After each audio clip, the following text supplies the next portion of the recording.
إذن زميلي مراد، فرحة مستحقة، فرحة كبيرة لكل الشعب المغربي والجماهير المغربية كما تتابع. يحضر معي رئيس الجامعة الملكية المغربية لكرة القدم السيد فوزي القجع. هنيئا هنيئا هنيئا لكرة القدم المغربية الإفريقية والعربية.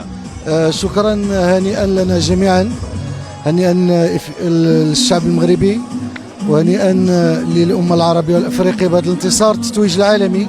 ولكن قبل هذا وذاك الكأس كنهديوها جميعا للرياضي الأول جلالة الملك نصره الله، اللي كنذكر دائما بأنه بفضل الرؤية الشاملة والاستراتيجية لجلالته منذ مناظرة الصخيرات التي رسم فيها جلالة الملك حفظه الله المعالم وخارطة الطريق لتطوير الرياضة بشكل عام وكرة القدم بشكل خاص منذ ذلك الوقت، والإنجازات تتوالى في مختلف المجالات ووفق مقاربة شمولية فيها تكوين بطبيعة الحال.